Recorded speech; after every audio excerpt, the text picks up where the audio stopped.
salue avec joie au nom du Seigneur Jésus-Christ. Kwa furaha nimewasalimu kwa jina la Bwana Yesu Kristo. Plusieurs frères qui m'ont téléphoné. Wandugu wengi walinipigia simu. Parmi lesquels notre frère Boulumba qui est pasteur de Goma. Katikati yao ndugu Bulumba mchungaji wa Goma. Et veut tous saluer au nom du Seigneur Jésus-Christ. Wote waliwasalimu kwa jina la Bwana Yesu Kristo. Tunaweza kusimama pour lire cette parole kwa ajili ya kusoma neno de Hébreux chapitre 2. Waebrania sura ya pili verset 14 à 18.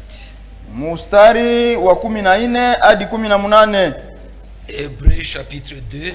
Waebrania sura ya pili verset 14 à 18. Mstari wa 14 hadi 18. Prions le Seigneur. Tumuombe Bwana. Dieu notre Père, Mungu baba yetu, nous approchons de toi à cet instant, état des hommes indignes. Tunakaribia mbele yako wakati huu tukiwa watu wasiostahili. Nous sommes tous coupables. Sisi sote ni wenye makosa. Un seul et juste c'est toi, Seigneur Jésus-Christ. Mmoja pekee mwenye haki ni wewe Yesu Kristo. Nous nous tenons devant ton peuple à cet instant. Tunasimama mbele ya watu wako kwa wakati huu. Ce peuple n'a pas besoin d'écouter Kabanza. Hawa watu wana haja kumsikia Kabanza. Ce peuple a besoin de t'écouter toi. Hawa watu wana haja kukusikia wewe. C'est pourquoi Père, ndio maana Baba, je te prie d'être présent au milieu de nous, Seigneur. Na kuomba uwe katikati yetu Bwana. Conduire ma langue. Uongoze ulimi wangu. Afin que ce que je prononce en ce lieu, ili yote nitakao nena hapa soit véritablement ta parole. Iwe kweli neno lako. Et que ton peuple puisse être édifié. Na watu wako wajengwe. Commence et termine avec nous. Uanze na umalize nasi. Au nom de Dieu Sauveur. Kwa jina la Bwana Mwokozi. Amen. Amina.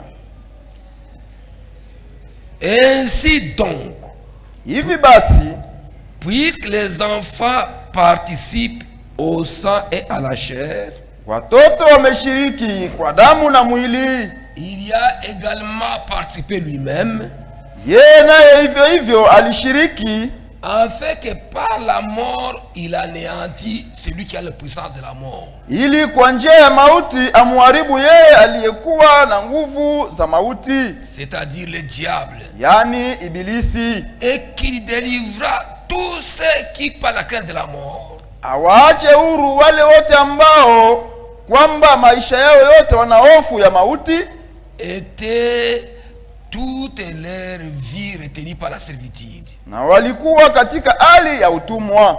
Car assurément ce n'est pas à des anges qu'il vient en aide. Maana ni hakika hatwai asili ya malaika.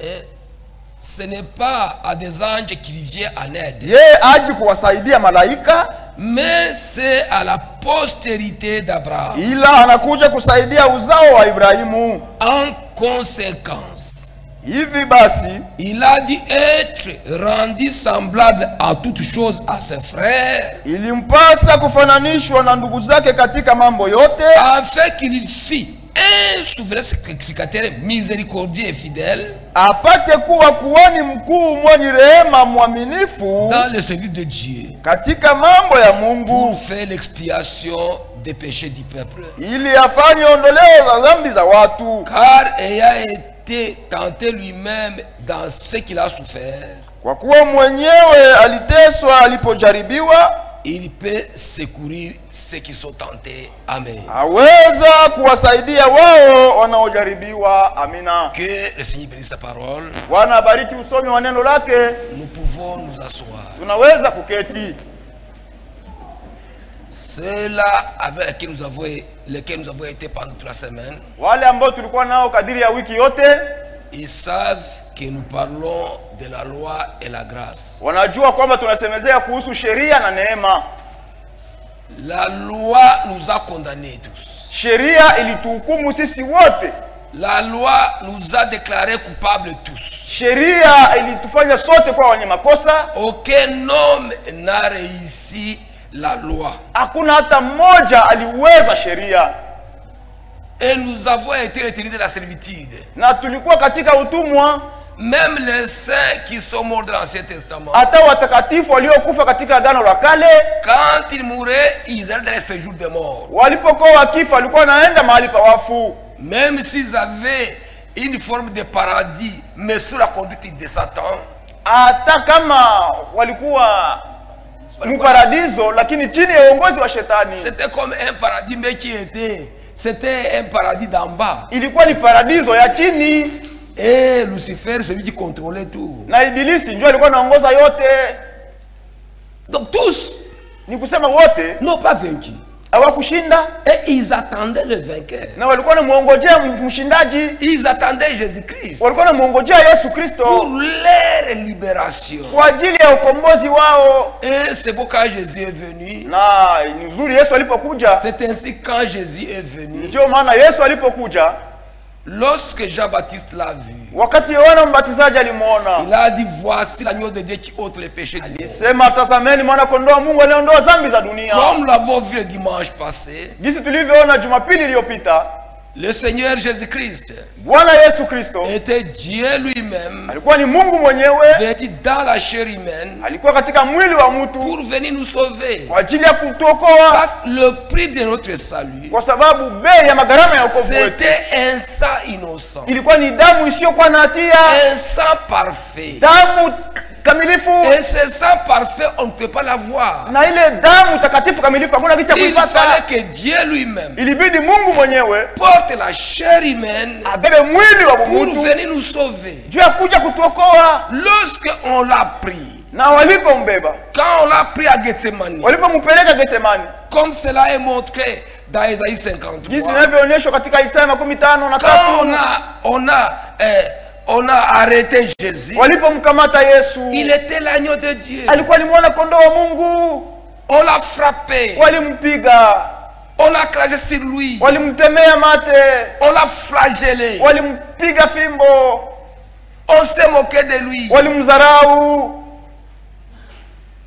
Tout ça, c'est toi qui devais subir. Yote yale ni wewe uliposha kuyapata, C'est toi qui méritais cela. ni wewe uliyestahili yote yale, C'est toi le péché. ni wewe mtenda C'est dhambi, moi le ni péché. mimi mtenda dhambi. On l'a frappé. Walimpiga. La Bible dit Biblia inasema que toi, Adam, kwamba wewe Adamu, comme tu as écouté la voix de la femme, vile ulisikia sauti ya mwanamke, le sol sera maudit à cause de toi. udongo umelaaniwa kwa ajili yako. C'est pourquoi il portera des épines et des ronces. Ndio maana itakutoshea miba na michongomo. Les épines et les ronces ne font pas partie de la création originale. Miba na michongomo havikuumbiwa mwanzo awali. Donc les épines et les ronces, Ni kusema miba na michongomo c'est un signe de malédiction. iko ni alama ya laana. Or, il était écrit dans Deutéronome 27, Inaandikwa katika Kumbukumbu au 27 verset 26, mstari wa 26, maudit quiconque ne met pas en pratique toute la loi. alainiwe yeyote asiyetumikia sheria Donc nous yote. tous nous étions maudits. Ni kusema sisi sote tulikuwa wenye Nous kulainiwa, étions maudits. tulikuwa wenye kulainiwa, Nous méritions la mort. tulistahili kifo. C'est pourquoi le Seigneur Jésus, Ndio maana Bwana Yesu lorsqu'on l'a amené à Golgotha, alipopelekwa Golgotha, on a tressé une couronne d'épines. walitunga taji ya miba. Une couronne d'épines qui symbolisait nos propres malédictions. Ile taji ya miba ilimaanisha laana yetu. On n'a pas fait, on n'a pas mis ça dans le ventre, Abakumutia mtumbo, mais on a mis sur la tête. lakini walimuweka Il fallait mkichwa. qu'il se charge de notre malédiction. Ilibidi ajitwike laana yetu. Amen. Amina.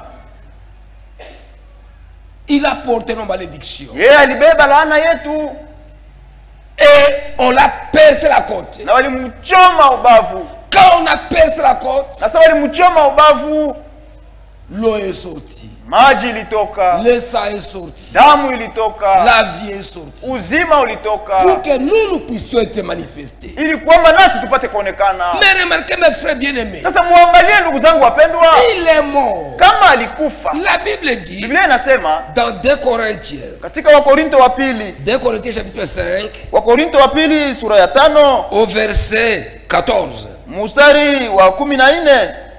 2 Corinthiens 5, verset 14. Wakorinto wa pili sura ya 5 mstari wa 14. Car l'amour de Christ nous presse, Maana upendo wa Mungu unatubidisha, parce que nous estimons que Si un seul est mort pour tous, tous sont donc morts. Maana tumehukumu hivi ya kwamba mmoja alikufa kwa ajili ya wote, basi walikufa wote. Donc nous tous sommes morts. Ukisema sote tulikufa. Jésus est mort pour nous. Juu yake alikufa kwa ajili yetu. Il a porté notre mort sur lui. Alibeba kifo chetu juu yake. Et qu'il est mort pour tous. Na alikufa juu ya wote. Afin que ceux qui vivent ili kwamba wanaoishi ne vivent plus pour eux-mêmes, wasiishi kwa ajili yao wenyewe, mais pour celui qui est mort et resté pour eux. Lakini ule aliyekufa na kufufuka kwa ajili yao. Nous étions morts. Tulikufa. Amen. Amen. Il est mort pour nous. Alikufa kwa ajili yetu. C'est comme par exemple. Ni kama kwa mfano. Je passe ici à côté. Napita hapa pembeni. Je trouve souvent je passe ici derrière. Mara mingi napitia kule nyuma. Je vois une épave de véhicule. Nakuta fasi kuko magari. Je vois ici derrière il y a une épave de véhicule. Naona kigari kia kuharibika. Hapa nyuma kwako. Huko nyuma nakiona kigari kia kuharibika.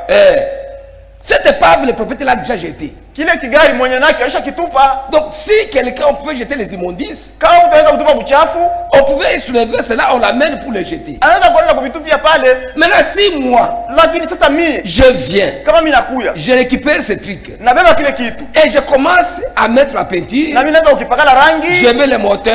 Naweka moteur. Je mets toutes les pièces qui manquent. Naweka vitu vyote vinakosekana mule. Et le véhicule roule. Na ile gari inatembea. Est-ce que ce véhicule appartient-il à celui qui l'avait jeté? Ile gari inakuwa ya yule mwenye alitupa. Non. Hapana. Il m'appartient maintenant. Inakuwa yangu. Et nous étions morts. Na sisi tulikuwa wakufa. Nous étions comme des épaves. Tulikuwa sasa vile on n'avait pas d'espoir. Nous étions déjà morts.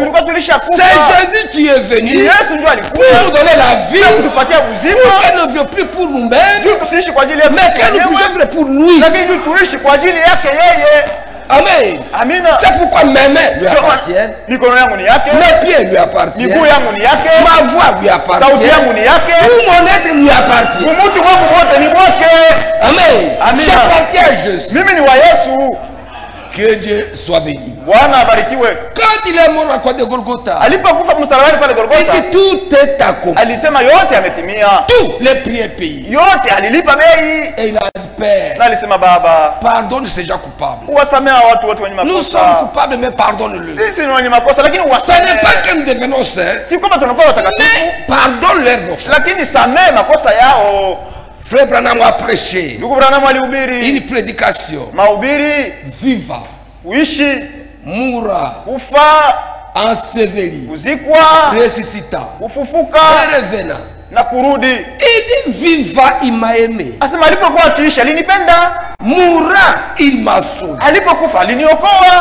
Enseveli, il a emporté le péché au loin.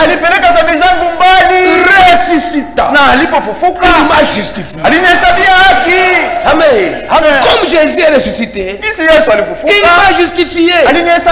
Je suis juste, pas par moi-même, mais à cause de Jésus-Christ. Amen. Mais par rapport à la loi, par rapport à je ne suis rien. Par rapport à moi, je ne suis rien.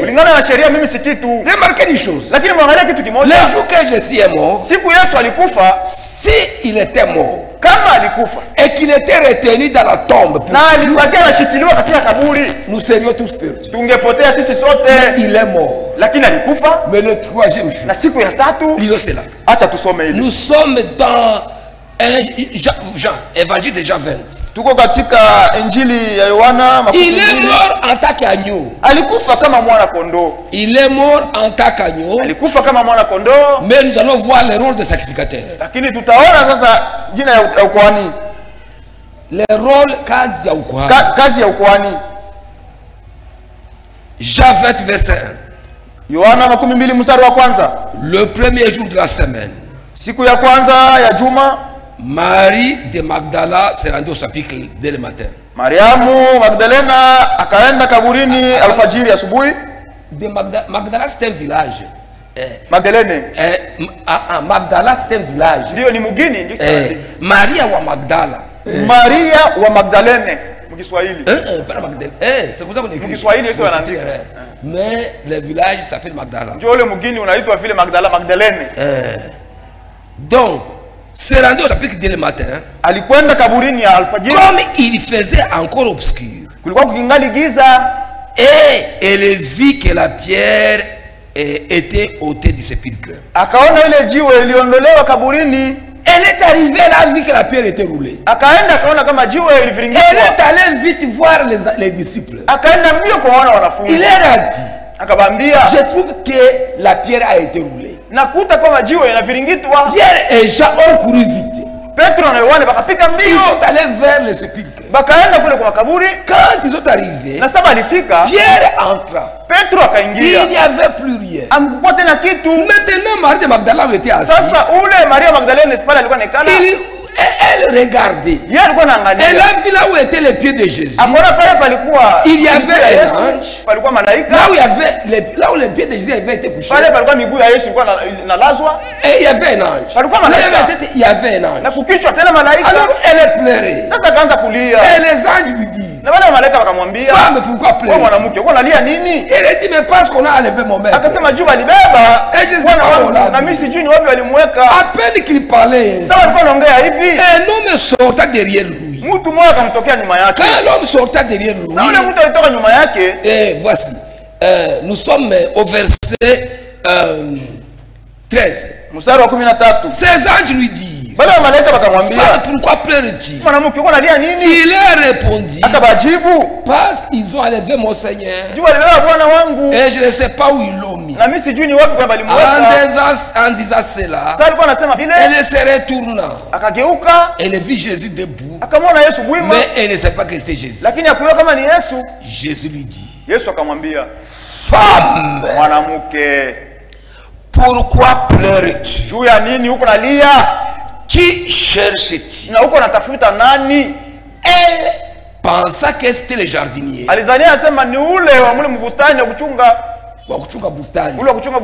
Lui dit, Seigneur, si c'est toi qui l'as emporté, dis-moi où tu l'as mis et je le prendrai. Dis-moi c'est toi qui l'as pris.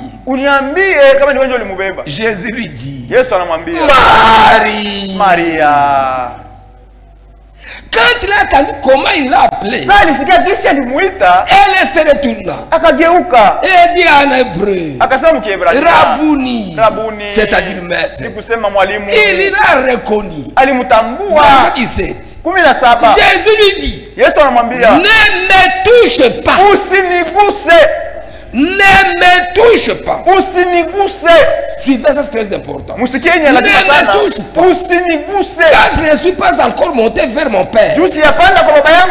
Mais va dire à mes frères que je monte vers mon père et votre père, vers mon Dieu et votre Dieu. Ce matin, quand il est ressuscité, il ne ressuscitait pas comme agneau. Il était comme souverain sacrificateur. Il avait le sang, son propre sang. Avec son sang, on ne peut pas le toucher. Il devait monter ce matin. Il monte d'aller au trône de miséricorde. Au trône de miséricorde. Pour offrir son sang. Je monte, va dire à mes frères que maintenant je monte. J'ai encore le sang. Ne me touche pas. Il est arrivé au trône de miséricorde. Il a présenté le sang au Père.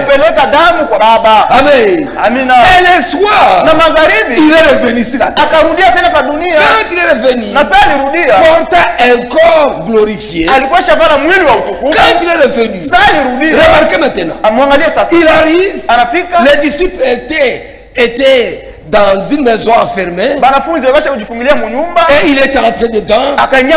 Il est entré, les portes où pas la porte ouverte, il est entré, même dans les murs, il est entré. Quand il est arrivé, nous sommes au verset 19. Non, verset 19. Le soir de ce jour, qui était le premier de la semaine, les portes du lieu où se trouvaient les disciples étaient fermées à cause de la crainte qu'ils avaient des Juifs. Jésus vint se présenter au milieu d'eux. La paix soit avec vous. Et quand il dit cela, na saa alisema vile, il leur montra akawaonyesha ses mains mikono yake et son côté. na mbavu yake. Les disciples crièrent Wanafunzi et wakaamini firent dans la joie na wakakuwa katika envers furaha le Seigneur. kwa kumwona Bwana. Jésus leur dit de nouveau, Yesu akawaambia tena, la paix soit avec vous. amani iwe nanyi. Comme le Père m'a envoyé, Ile jinsi Baba moi alinituma, aussi je vous envoie. nami nimewatuma. Frère, Ndugu, comme il avait déjà déposé le sang, jinsi alienda kupeleka c'est damu toi le miséricorde. kule kuenzi ya rehema, Maintenant on pouvait le toucher. sasa wangeweza kumgusa. Amen. Amina. Lorsque, comme Thomas n'était pas là, Vile Toma hakuwako, Thomas lui, Toma quand yeye on lui a dit le Seigneur est venu, nous avons vu le Seigneur. sasa mwambia sasa Il Bwana a alikuwa dit kumuona, jamais. alisema bongo. Moi qui ai vu comment on l'a tué. Mimi mwenyewe niliona kisi baba namuua. Jésus peut ressusciter. Yesu afufuke. Non. Moi, si je ne mets pas mon doigt Kama siyagusa dans ses mains, dans ses pieds, mikono dans yake ses mtumbo je ne mikono crois pas. mikulu, mimi sitaamini vile vitu. Verset 26. 26. 8 jours après, Kisha siku 8 les disciples de Jésus étaient de nouveau dans la maison. wanafunzi wa Yesu walikuwa tena ndani ya Et nyumba, Thomas se trouvait avec eux. na yeye Toma alikuwa pamoja nao. Jésus vint. Yesu akaja, Les portes étaient fermées. milango ya kufungiwa Se tena, présenta au milieu d'eux. akaonekana tena katikati Et yao, il dit la paix soit avec vous. akawaambia amani iwe nanyi. Puis il dit à Thomas, Kisha akamwambia Toma, avance ici ton doigt. ingiza mkono wako Parce hapa. que dans ses mains, il n'y a plus de sang. Juu mikono yake hamna Les tena saints damu, déjà au trône. damu isha kwa paenzi. Avance ton doigt. Ingiza mkono wako Et regarde mes mains. na uone mikono yangu, Avance ta main.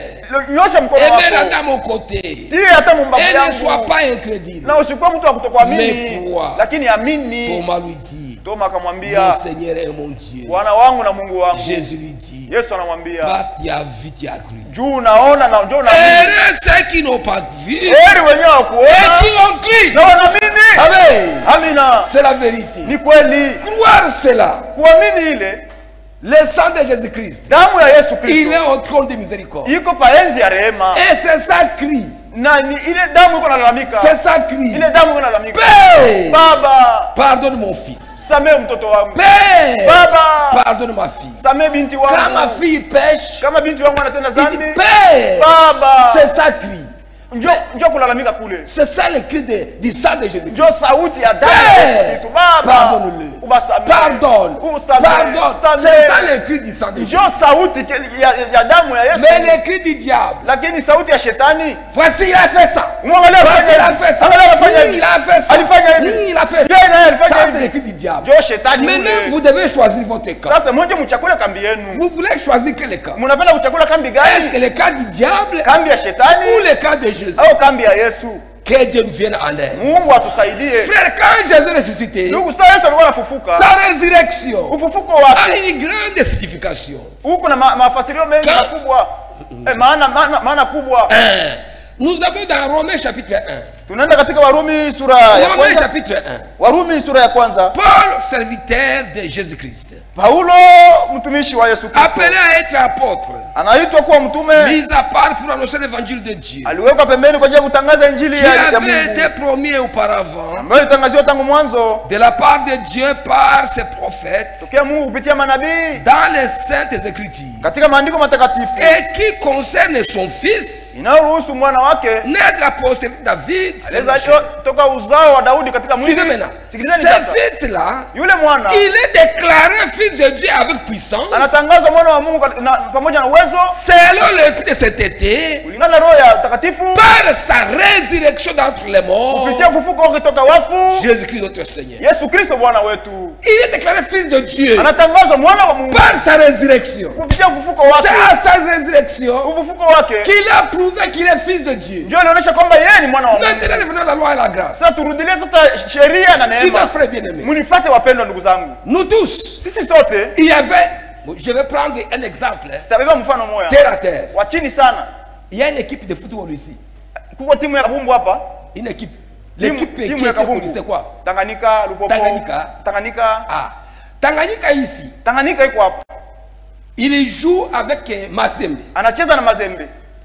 Mazembe a ses fanatiques. Mazembe iko na washabiki wake, Et Tanganyika a ses fanatiques. Tanganyika na yeye iko na mashabiki wake. Il y a 11 qui jouent qui joue 11 contre 11. Ni batu 11 na 11 njoo wanapambana. Mais chacun a ses pratiques. Lakini kila kambi iko na mashabiki wake. Lorsque c'est de Mazembe, wakati wa Mazembe, quand ils ont gagné, wanapira gol, même les fanatiques partent en disant, ata bale bashabiki wanaenda mkusema, ils disent nous avons gagné, asema nous avons gagné. Si on nous demandait, est-ce que tu as joué? Wewe ulicheza? Ils disent moi je suis de Mazembe. Si mimi niko mtu mshabiki wa Mazembe. La loi aussi. Sheria nayo. La loi est venue comme une équipe. Nayo ilikuwa sa timu. Il est venu comme une équipe. Ilikuwa sa timu. Nous avons lutté contre la loi. Sisi tulipambana na sheria. Nous avons été vaincus. Tulishindwa. Nous avons échoué. Tulishindwa. Jésus est venu. Yesu akaja. Jésus est venu. Yesu akaja. Remarquez que dans la loi, muangalie katika sheria, même si c'était 99%, hata kama unaweza mazima 99, tu as réussi 99%, unaweza mazima 99, tu as 0%, na unapata mazima 0%. Il faut recevoir 100%. Juu unapaswa kupata mazima. Bwana akaja, un seul est venu, moja akaja, Jésus Christ. Yesu Kristo, lui il est venu, yeye alikuja, lui il a combattu contre la loi, yeye alipigana na sheria, il a combattu contre la loi, alipigana na sheria, il a vaincu la loi, na akashinda sheria, il a vaincu la mort, akashinda kifo, amen, il a vaincu les péchés, akashinda dhambi. Et nous aussi, nasi pia, quand nous acceptons Jésus, sasa tuko na mshabikia Yesu, nous acceptons Jésus, tunamkubali Yesu comme notre sauveur personnel, kama Bwana na Mwokozi wetu, nous sommes rangés derrière Jésus, tunajipanga kupande wa Yesu. Est-ce que vous comprenez cela? Mnaelewa vile? Et quand Jésus a vaincu, na sasa Yesu alishinda, nous disons au diable, na sisi tunamwambia shetani, nous avons vaincu, tunashinda. Amen. Amen. Mais nous n'avons pas joué. Lakini hatukucheza. Nous n'avons pas joué. Hatukucheza. Mais c'est Jésus qui a joué. Yesu ndio alicheza. Jésus a joué la balle. Yesu ndio alicheza kabumbu. Il a joué la balle. Anacheza kabumbu. Il a vaincu. Anawina. Nous nous sommes alignés derrière Jésus. Sisi tunajipanga nyuma ya Yesu. Comme des fanats de Jésus. Sasa vile mashabiki wa Yesu. Comme ceux qui exaltaient Jésus. Sasa vile watu wanamkubali Yesu. Alors maintenant. Sasa hivi. Encore de la victoire de Jésus. Kwa ajili ya ushindi wa Yesu Kristo. Nous aussi. Nasi pia. Nous sommes vainqueurs. Tumekuwa washindaji. Amen. Amina. Nous sommes de l'équipe de Jésus. Sisi tuko watu wa timu ya Yesu. Maintenant, aujourd'hui, on va voir, vous avez choisi quel camp. Leo tutaona mtachakula kambi Si gani. vous choisissez le camp de la loi, ukichakula kambi ya sheria, là où on s'accuse, kule wanachongeanaka. Et quand tu accuses, na kama unachongea, toi aussi tu fais les mêmes choses. Na wewe unafanya kitu kile kile. Toi tu fais aussi le même péché. Na wewe unafanya dhambi ile ile. Dans le domaine d'accusation, mambo ya kuchongeana, dans les camps d'accusation, mwile kambi ya kustakiana kuchongeana, toi aussi tu es accusable. Na wewe unachanguka, tu es perdu. Na wewe utachangia. Mais dans le cas de Jésus, lakini upande wa Yesu, c'est Père pardonne-leur. Ni Baba uwasamehe. Maintenant tu choisis quel cas. Unachakula kambi gani? Si je prends le cas Père pardonne-leur, mimi nikibeba kambi ya Baba uwasamehe, je serai pardonné. Nitasamehewa. Et je prierai pour mon frère. Na nitaombea ndugu yangu. Mais si je fais dans le cas d'accusation, lakini nikienda mkambi ya kuchongeana, le cas de la loi, kambi ya sheria, eh bien moi aussi je suis coupable. Na mimi niko makosa. Parce que moi aussi j'ai des péchés. Juu na mimi niko na madhambi. Est-ce que vous comprenez cela? Munaelewa vile? Vous allez comprendre davantage. Mutaelewa, twende polepole. Que Dieu nous fasse grâce. Mungu atufanyishie neema. Nous sommes dans l'équipe de Jésus. Tuko katika timu ya Yesu. La loi nous a amenés à la mort. Sheria ilitupeleka kukifo. Jésus est le seul qui nous a donné à la vie. Yesu ndio yeye pekee alitupeleka, alitupatia uzima. Mais remarquez aussi dans les deux alliances. Muangalie tena katika agano mbili. Les deux alliances. Muhimu agano mbili. L'alliance de la loi. Agano ya sheria. Une grande différence aussi. Ni tofauti kubwa tena. La première différence. Tofauti ya kwanza. C'est que la loi. Ni kusema sheria. Dans le cas de la loi. Katika kambi ya sheria. C'est le cas de condamnation. Ni kambi ya kuhukumu watu. Est-ce que vous comprenez ça? Munaelewa vile? Le cas de la loi c'est le cas de condamnation. Kambi ya sheria ni kuhukumu. Le cas de jugement. Na kuamua. Et donc tous là-bas nous sommes morts. Ni kusema kule si wote tunakufa. Mais le cas de Jésus. Lakini kambi ya Yesu. C'est le cas de miséricorde. Ni kambi ya rehema. Père pardonne-leur. Baba wasamehe. Quand nous sommes dans ce cas, sasa tuko mwile kambi. Nous sommes pardonnés. Tunasamehewa. Amen. Amina. Une deuxième différence. Tofauti ya pili. Nous sommes dans Exode. Tuko katika Kutoka. Exode 24. Kutoka 24. Quand la loi a été annoncée par Moïse. Wakati sheria ilitangazwa na Musa. Nous lisons au verset 1. Tunasoma mstari wa kwanza. Exode 24. Kutoka 24. Dieu dit à Moïse. Kisha Bwana akamwambia Musa. Monte vers l'Éternel. Monte vers l'Éternel. Upande kwa mlima wako Bwana. Toi et Aaron. Wewe na Haruni. Nadab et Abihu. Nadabu na Abimu. Et 70 des anciens d'Israël. Na watu 17 wa wazee wa Israeli. Et vous vous prosternerez de loin. na mtamsujudu kwa mbali. Moïse s'approcha seul de l'Éternel. Musa yeye peke akamkaribia Bwana, Les autres ne s'approcheront pas. lakini wengine hawakukaribia, Et le peuple ne monta point avec lui. na watu hawakupanda pamoja naye. Moïse vint rapporter au peuple toutes les paroles de l'Éternel Musa akaja kwambia watu maneno yote ya Mungu et toutes les lois. na sheria yote. Suivez maintenant ici. Msikie sasa. C'est très important. Ni lazima sana hii. Le peuple entier répondit d'une même voix. Watu wote wakajibu kwa sauti, Nous ferons tout ce que l'Éternel a dit. tutafanya yote ile Bwana Mungu anasema. Moïse écrivit les paroles de l'Éternel. Musa akaandika maneno ya Mungu, Puis il se leva de bon matin. kisha akaamka asubuhi sana, Il bâtit un autel akajenga madhabahu au pied de la montagne chini ya mlima, et dressa 12 pierres pour les 12 tribus d'Israël. na akatengeneza majiwe 12 ya kabila 12 ya Israeli. Mazabao, akatengeneza mazabao. Il envoya des jeunes hommes, Akatuma vijana enfants d'Israël, watoto wa Israeli pour offrir à l'Éternel les holocaustes kwa ajili ya kumtolea Bwana Mungu sadaka za et immoler kuteketeza les taureaux de sacrifice d'action de grâce. na kuchinja mangombe ya sadaka ya shukrani. Suivez maintenant. Sikilizeni sasa. Moïse prit la moitié du sang Musa akabeba nusu ya damu qu'il mit dans un bassin. yenye aliweka mu beseni, Il répandit, il répandit l'autre moitié sur l'autel. akamimia nusu ingine juu ya madhabahu, Il prit le livre de l'Alliance akabeba kitabu kia agano et le lut en présence du peuple. na akakisoma mbele ya watu, Et tout le peuple dit, na watu wote wakasema, nous ferons tout ce que l'Éternel a dit. tutafanya yote ile Bwana Mungu Et anasema nous obéirons. na tutatii. Qui s'engage ici? Ni banani banajiweka hapa? C'est le peuple. Ni watu, C'est le peuple qui jure. ni watu Nous ndio wanalapa. obéirons. C'est nous. Ni sisi. Est-ce que vous comprenez Tutatii. cela? Munaelewa? C'est le peuple qui dit, nous obéirons. Ati kweli tutatii. Moïse prit le sang. Musa akabeba damu, Il le répandit sur le peuple en disant, akamwangia watu wako nasema, voici le répandit sur le peuple en disant, akimwangia watu akisema, voici le sang de l'alliance tazameni damu ya que agano l'Éternel a fait avec vous. yenye Bwana alifanya na Selon ninyi, toutes ces paroles. kulingana na maneno yake. Qui s'est engagé d'obéir?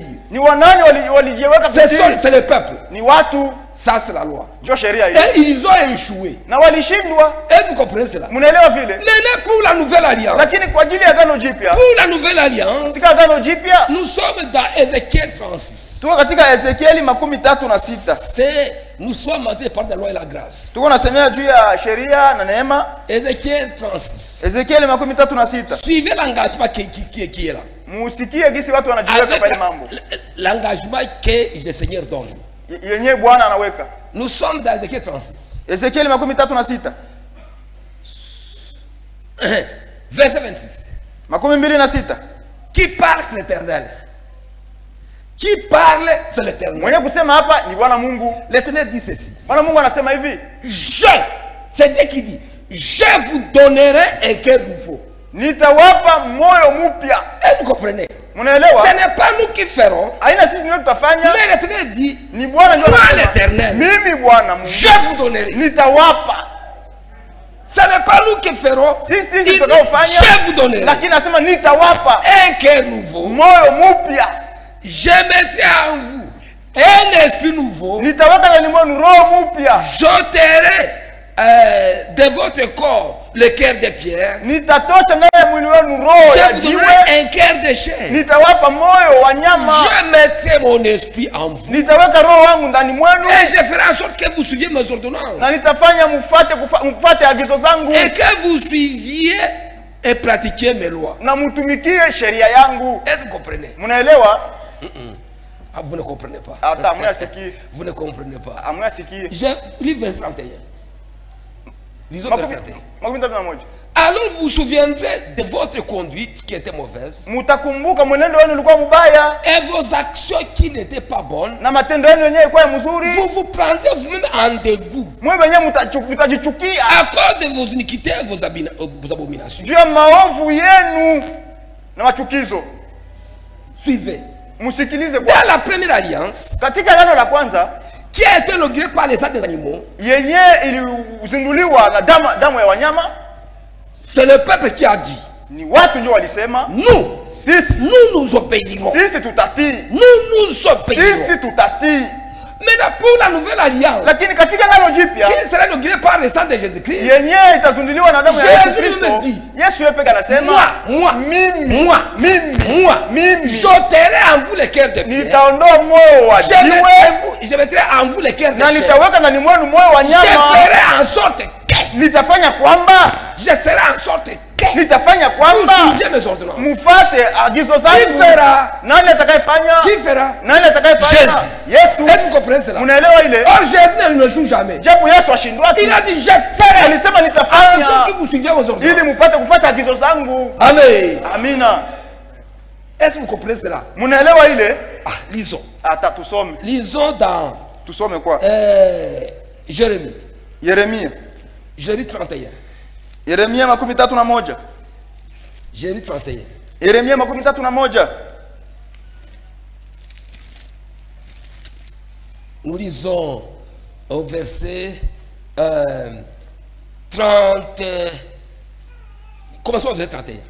Tuanze basi mstari wa 31 tena. Voici les jours viennent, dit l'Éternel, Angalia siku zinakuja asema Bwana, où je ferai avec la maison d'Israël ambao nitafanya pamoja na nyumba ya Israeli et la maison de Juda na nyumba ya Yuda une alliance nouvelle. agano jipya, Non comme l'alliance que j'ai traitée avec vos pères. si kama agano nilifanya na baba zenu, Les jours où je les saisis par la main si kama niliwashika kwa mkono pour les faire sortir d'Égypte. kwa ajili ya kuwatosha katika Misri, Alliance qu'ils ont violée. agano ambao walivunja, Quoique je fisse leur maître, dit l'Éternel. japo nilikuwa bwana wao, asema Bwana Mungu. Mais voici l'alliance que je ferai avec la maison d'Israël. Lakini tazameni basi agano nitafanya na nyumba ya Israeli. Après ces jours-là, Kisha ile siku je mettrai mes lois au-dedans d'eux. nitaweka sheria zangu ndani mwao, Je les écrirai dans leur cœur. nitayaandika mioyoni mwao, Je serai leur Dieu. nitakuwa Mungu wao, Ils seront mon peuple. na wao watakuwa watu wangu. Maintenant suivez.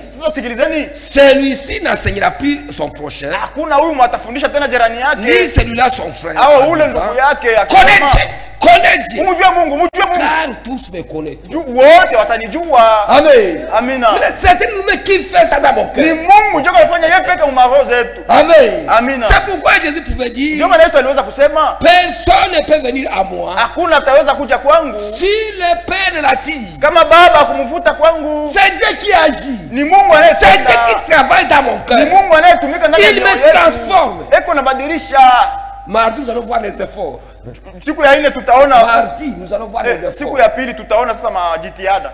Ce qu'on appelle les efforts que les chrétiens doivent fournir. Majitihada ile ambao watu. Mais c'est Jésus d'abord qui fait ça. Ni Mungu yeye anafanya C'est lui vile. qui sauve. C'est Pourquoi Jésus a dit, ndio maana Yesu alisema, personne ne peut venir à moi si le Père ne l'attire. hakuna mtu atakuja kwangu bila Baba Toute kumuita. personne qui est venue ici, Kila mtu malikuya hapa. même si vous avez été témoigné par votre père, Hata kama ulishuhudiwa na baba vous avez été yako, témoigné par votre ami, hata kama ulishuhudiwa na mais rafiki yako, personne lakini hakuna ne mtu peut venir à Jésus mwenye atakuja kwa si Yesu le Père ne l'attire. bila Baba kumvuta kwanza. Maintenant, si c'est le Père qui m'a amené ici, Kama ni Baba njoo aliniita hapa, pourquoi tu dois être un fardeau sur moi? jua nini utakuwa mzigo kwangu? Non, fais ça! Oh, Fais fanya ça! hivi, fanya hivi. Non! Hapana. Frère. Ndugu, Les véritables policiers, polisi wa kweli, les véritables policiers, polisi wa kweli c'est Christ en toi. ni Kristo ndani mwako.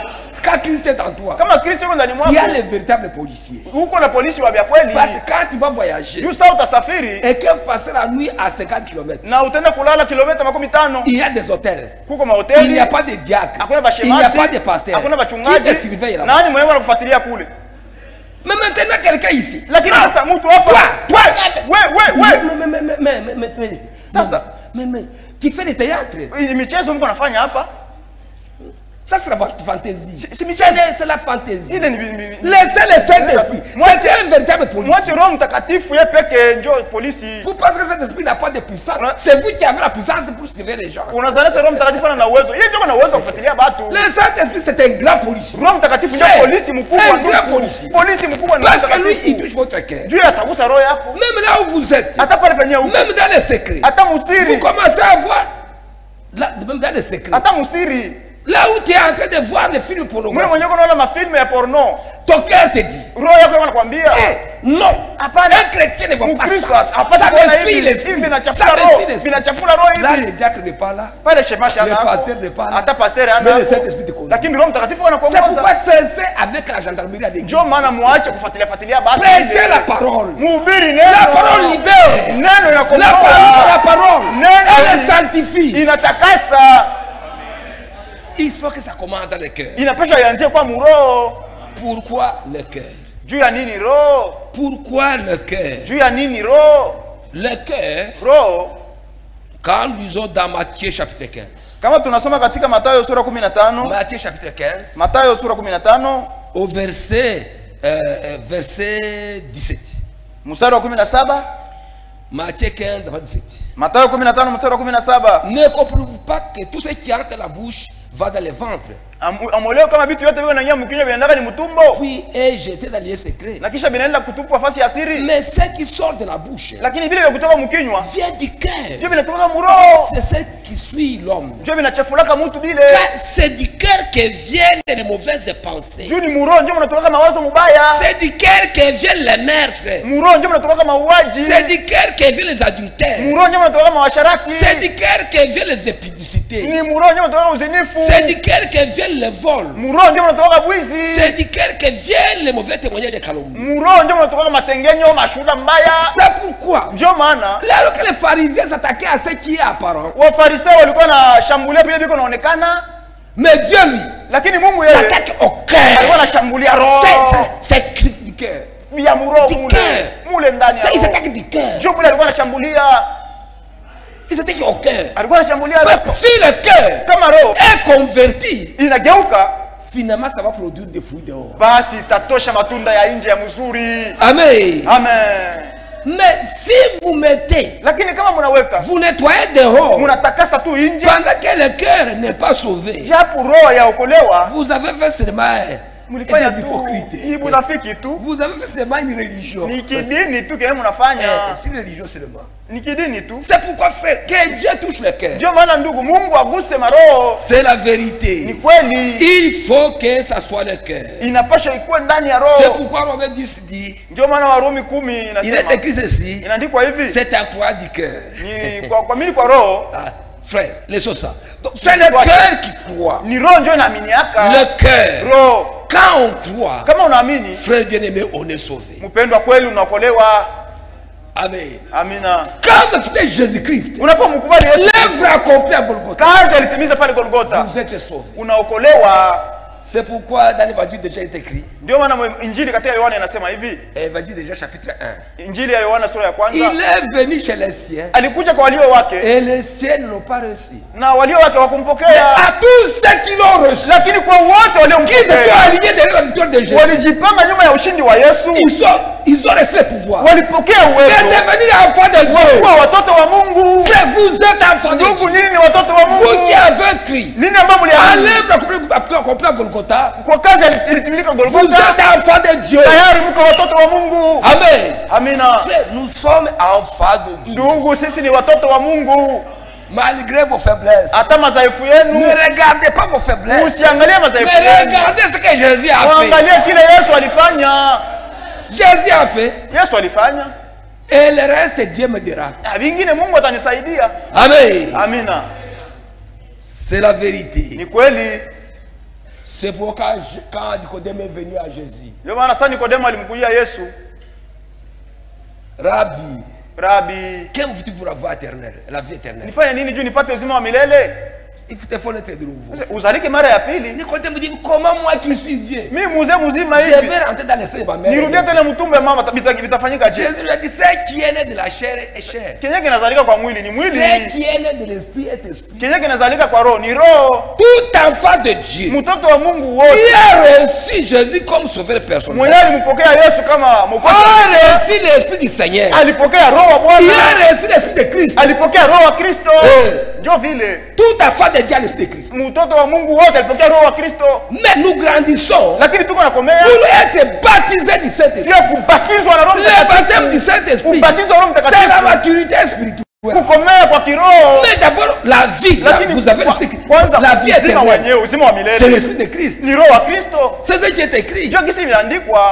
Vous tous qui avez cru en Jésus-Christ, Ni nyote ambao mliamini vous ndani ya Yesu avez Kristo. l'esprit de Christ. Muna roho wa Kristo. Nous lisons cela. Tunasoma Nous ile lisons dans Galates. katika Wagalatia. Galates chapitre 4. Wagalatia sura ya 4. Galates 4. Wagalatia sura ya 4 verset 6. mstari wa 6. Galates 4. Verset 6. Wagalatia sura ya 4 mstari wa 6. Et parce que vous êtes fils, Na kwa sababu ninyi ni wana, Dieu a envoyé dans nos cœurs l'esprit de son fils. Mungu alituma ndani ya mioyo yetu roho ya mwana wake. Le cœur crie Abba, Père. Inayolia Aba, yani baba. Toute personne qui est de nouveau Mtu wote anayezaliwa mara ya pili est déjà fils de Dieu. tayari amekuwa mwana wa Mungu. Est déjà fils de Dieu. Ni mwana wa Mungu tayari. Il a l'esprit de son fils. Ana roho ya mwana wake. Amen. Amina. C'est la Bible qui le dit. Biblia ndio inasema vile. Quand vous lisez dans Romains chapitre 8. Ukisoma tena katika Warumi sura ya 8. Romains chapitre 8. Warumi sura ya 8. Vous qui croyez, Nini ambao mnaamini? vous avez l'esprit de Christ. Mna roho wa Kristo. Il y a une écriture ici qui est toujours mal comprise. Kuna andiko moja ambayo inaeleweka vibaya tu. C'est de Romains 8. Warumi sura ya 8 verset 9. mstari wa 9. Pour vous, Lakini kwa ajili yenu nini? vous ne vivez pas selon la chair, Amuishi kulingana na mwili, mais selon l'esprit. lakini kulingana na roho. Si du moins l'esprit de Dieu habite en vous. Kama tu roho wa Mungu anakaa ndani mwenu, Si quelqu'un n'a pas l'esprit de Christ, kama mtu wa Kristo, il ne lui appartient pas. yeye hana wake. Il y a les évangélistes qui disent ici, Kuna wainjilisti wanasemaka hivi, si vous n'êtes pas baptisé de cet esprit, kama unabatizwa na Roho Mtakatifu, si vous n'êtes pas baptisé de cet kama esprit, wabatizwa na Roho Mtakatifu, vous n'êtes pas baptisé de cet esprit, kama wao wabatizwa na Roho Mtakatifu, vous n'appartenez pas au Seigneur. hauna wa Bwana. Ce n'est pas comme ça que c'est écrit. Haina njoo vile kisi imeandikwa. Être baptisé c'est autre chose. Kubatizwa na Roho Et Mtakatifu ni avoir l'esprit de vingine, Christ c'est autre chose. na kuwa na Roho On Mtakatifu. reçoit l'esprit de Christ à la nouvelle naissance. Tunapokeaka roho wa Kristo kwa kuzaliwa upya, Mais on est baptisé du Saint-Esprit lakini tunatiwa muhuri wa Roho Mtakatifu lorsqu'on a atteint la maturité spirituelle. wakati unakomea mkiroho. Parce qu'une famille, Juu jamaa, même un petit enfant, hata mtoto kiloko, vous ne pouvez pas dire, bon, si tu as un enfant de 2 ans, donc il ne t'appartient pas. hautasema kama mtoto wa miaka 2 hana wako, Parce qu'il a encore enfant. juu angali mtoto. Toi, tes enfants, ce sont ceux qui ont la barbe. Wewe watoto wako baba mandevu. Non. Hapana. L'église du Seigneur, Kanisa ya Bwana c'est comme une famille. iko saa jamaa, Il y a des hommes âgés, mko watu bakubwa, watu Il y a wazima, des jeunes. mko wabiana, il y a des enfants, mko watoto il y a des bébés. na babebe kwa Mais Mungu, tous watu sont des wachanga. enfants de Dieu. Lakini bote ni watoto wa Mungu. Est-ce que vous comprenez cela? Munaelewa vile?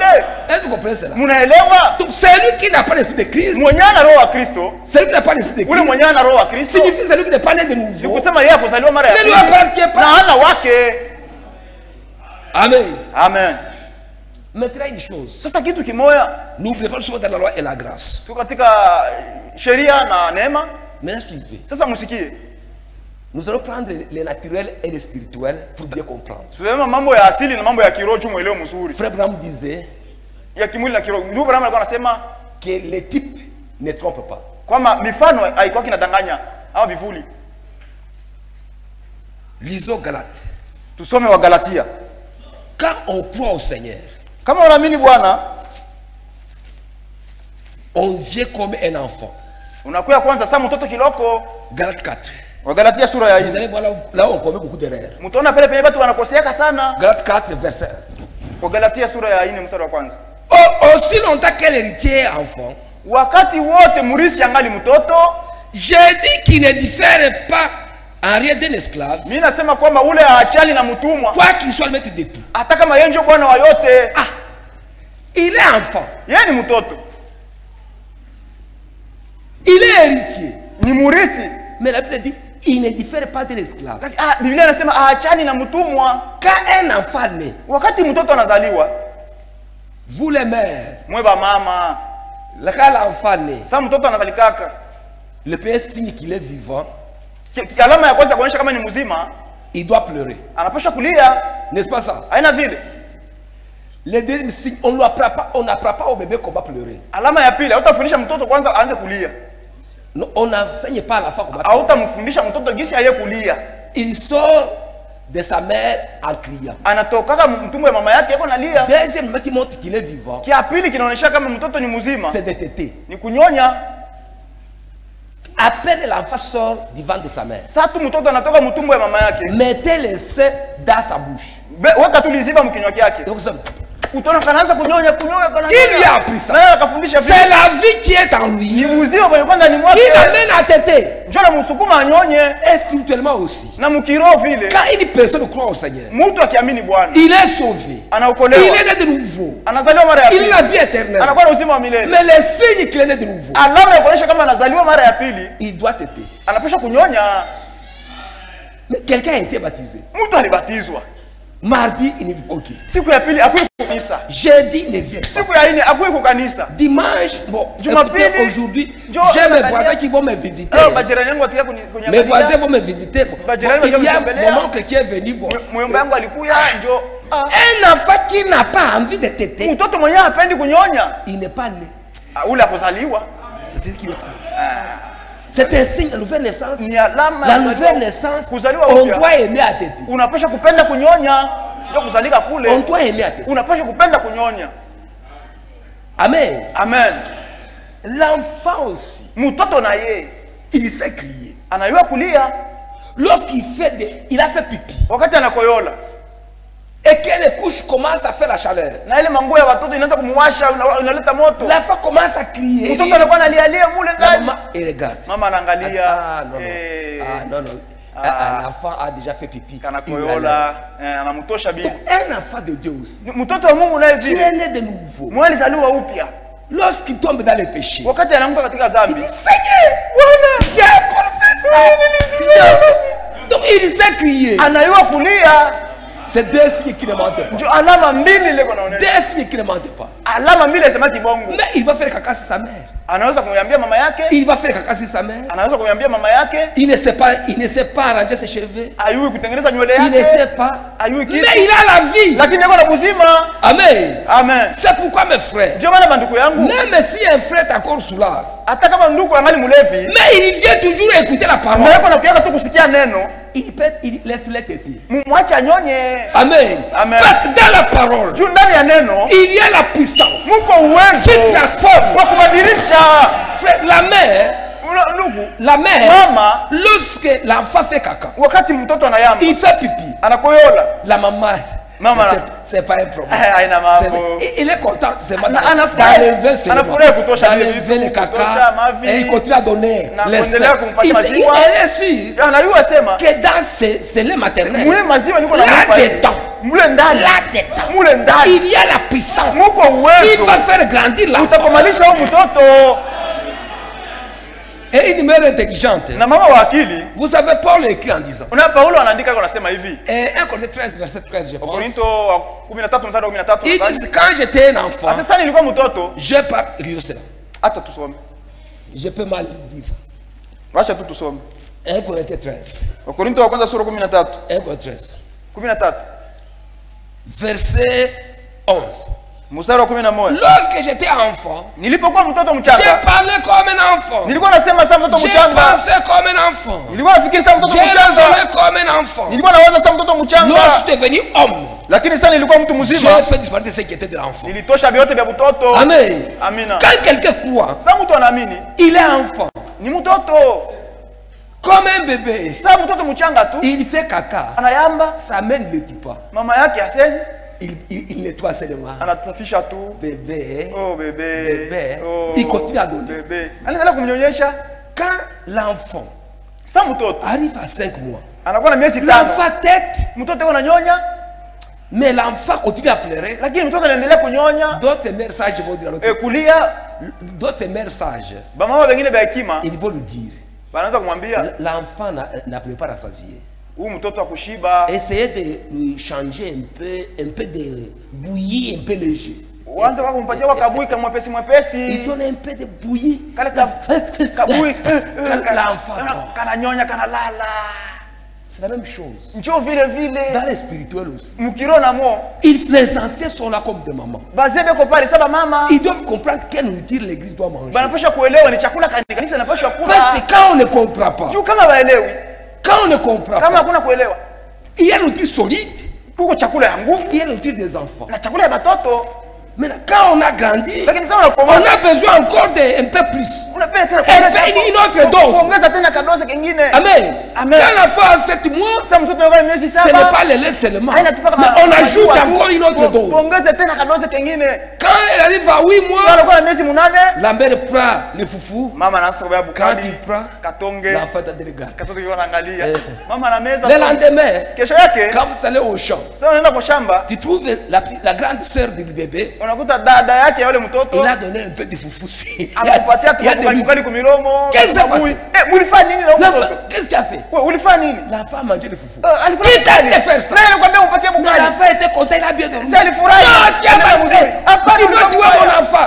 Non, c'est une mère qui ne sait pas lire les signes. Il ne sait pas voir les signes. Et les anciens de l'église doivent comprendre les besoins de l'église. Dieu veut te faire un pas nouveau. Amen. Oh non, on a beaucoup de prédicateurs. Prédicateurs. Mais quelle nourriture? Remarquez une chose. Nous sommes dans Hébreu. Hébreu chapitre 5. Hébreu chapitre 5. Nous lisons ce ceci. Verset 11. Nous avons beaucoup à dire là-dessus. Et des choses difficiles à expliquer. Même j'ai beaucoup de choses qu'on peut vous dire, mais c'est difficile à expliquer. Parce que vous êtes devenus là à comprendre. Vous, en effet, qui depuis longtemps devriez être des maîtres, vous avez encore besoin qu'on vous enseigne le premier rudiment des oracles de Dieu. Vous en êtes venu à avoir besoin de lait et non d'une nourriture solide. Or, quiconque en est au lait n'a pas l'expérience de la parole de justice. Car il est un enfant. Mais la nourriture solide est pour les hommes faits, pour ceux dont le jugement est exercé par discerner, à discerner ce qui est bien et ce qui est mal. Il y a une nourriture solide. Frère,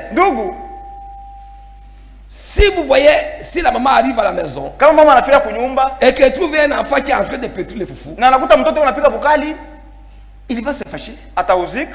Tu abîmes la famille pour tu fais jouer.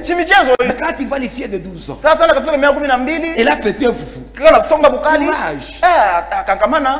Vous voyez? Donc, frère bien-aimé, nous devons amener les gens à grandir. Agrandir, donner la parole. Qui les amène à grandir. Pour discerner eux-mêmes ce qui est bien de ce qui est mal. Amen. Les erreurs que nous commettons, c'est quoi? C'est quoi? Quand un enfant naît, il y a des pasteurs qui veulent avoir tout le monde avec la barbe les mêmes jours. Donc, c'est-à-dire que quand vous arrivez dans l'église, tout le monde a la maturité spirituelle. Tout le monde. Mais si vous arrivez dans une famille, vous arrivez, le bébé à la barbe. Il a de longues jambes. Il parle avec la voix de l'homme. La fillette aussi a des seins. Il va dire ces enfants sont des monstres. Ce sont des monstres. Maintenant aussi à l'église ici. Vous voulez que quelqu'un qui croit aujourd'hui. Aujourd'hui même. La boisson il a laissé. Aujourd'hui la cigarette a laissé. Aujourd'hui les bijoux a laissé. Aujourd'hui le maquillage a laissé. Aujourd'hui tout.